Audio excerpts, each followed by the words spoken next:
Hola entusiastas de la geopolítica, hoy les voy a traer un nuevo video. Esta vez voy a hablar de la estructura económica.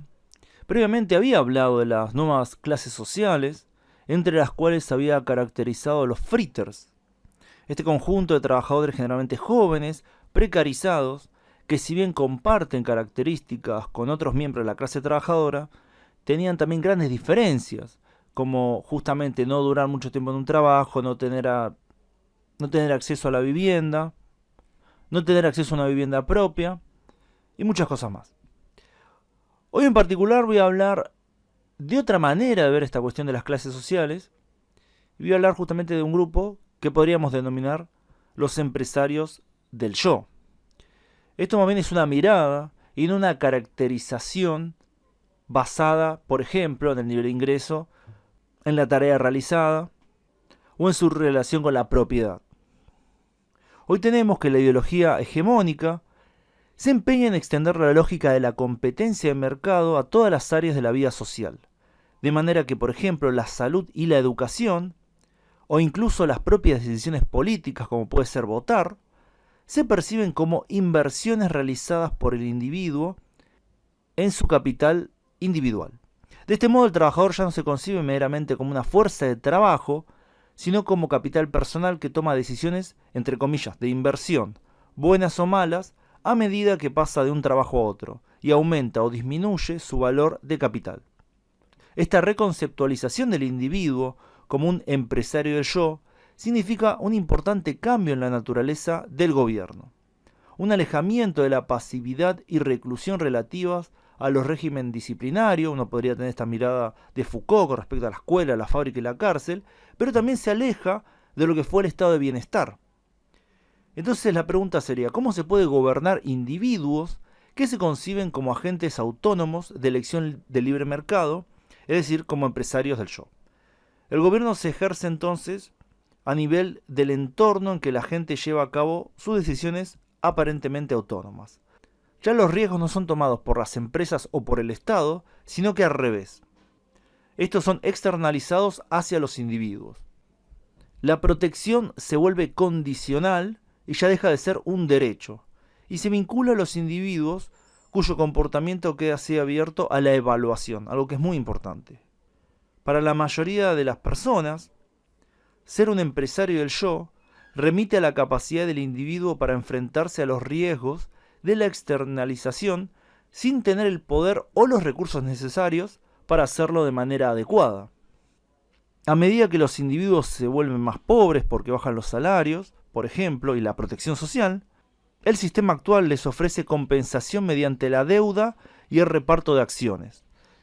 De este modo, los sueldos o los salarios diferidos, que serán las pensiones, no aumentan, pero la gente tiene acceso a créditos para el consumo y se le anima a preparar su jubilación mediante una cartera personal de acciones, como vemos en muchos países del mundo. La gente ya no tiene derecho a la vivienda, sino acceso a un crédito hipotecario. Ya no se tiene derecho a una educación superior, pero se puede pedir préstamos estudiantiles. La protección mutua y la colectiva contra los riesgos es desmantelada. Pero se anima a la gente a acogerse a los seguros privados. Los trabajadores entonces se convierten en trabajadores endeudados. Los consumidores se convierten en consumidores endeudados. Los ciudadanos mismos se convierten en ciudadanos endeudados y tienen que responsabilizarse por la parte que les corresponde de la deuda de su país. Y hay una serie de temporalidades asociadas al endeudamiento. Para ser capaz de reembolsar la deuda, uno ha de ser capaz de tener un comportamiento predecible, regular y calculador. Esto no solo va en contra de cualquier revuelta futura, con su inevitable anulación de la capacidad de pagar, también implica la eliminación de recuerdo de rebeliones y actos de resistencia colectiva anteriores que trastocaron el flujo del tiempo y llevaron a comportamientos impredecibles.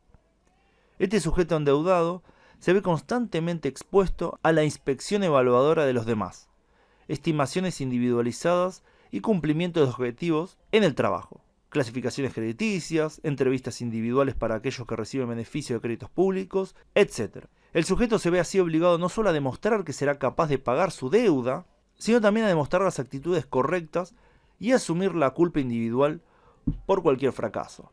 Justamente todo lo que digo se aplica muchísimo más a lo que sería Occidente en su sentido más amplio, y en menor medida a los países del este, donde también igual se aplican cuestiones similares. Tenemos el caso de China en particular, donde esto en gran parte se complementa en muchos casos con controles directos del Estado, ya sin tantas vueltas y una represión más directa también, ¿no? Tenemos entonces que hay una asimetría entre el acreedor y el deudor, y esta se vuelve cada vez más palpable. El empresario del yo es más activo que el sujeto de los modos de gobiernos anteriores, que eran más disciplinarios estos modos de gobierno, pero al mismo tiempo, como está privado de su capacidad de gobernar su tiempo, o de evaluar su propio comportamiento, su capacidad para la acción autónoma se ve seriamente restringida. Así, el triunfo definitivo del sistema actual llega cuando el trabajador se convierte en su propio capitalista, el empresario del yo que decide cuánto tiempo invertir en su propio futuro, como puede ser su educación, su salud, etc., y paga esas inversiones endeudándose. Lo que eran antes derechos, derecho a la educación, derecho a la salud, derecho a la vivienda, se convierten así en decisiones libres de invertir o no, que formalmente está al mismo nivel que la decisión del capitalista o del banquero de invertir en una empresa o en otra empresa o lo que sea. De manera que en este nivel formal, todo el mundo es un capitalista que se endeuda para poder invertir. Pero, si vamos al aspecto real, lo que vemos no es esta igualdad entre individuos como empresarios, como capitalistas del yo, sino todo lo contrario.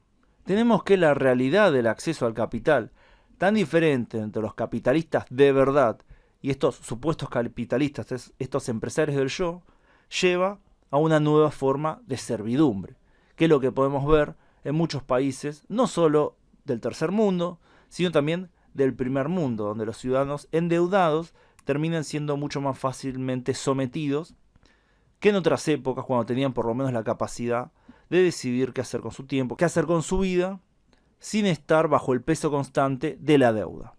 Así que bueno, espero que les haya parecido interesante este video. Les dejo la pregunta: ¿creen que este modelo social de los empresarios del yo es sostenible o no? Lo leo en los comentarios. Gracias a todos por su tiempo y gracias especiales a quienes colaboran con el canal en Patreon, donde pueden acceder a contenido exclusivo, además de aparecer los agradecimientos de los videos de este canal y mis otros dos canales, Ultra Argentina e Hipernada. Nos vemos pronto, saludos.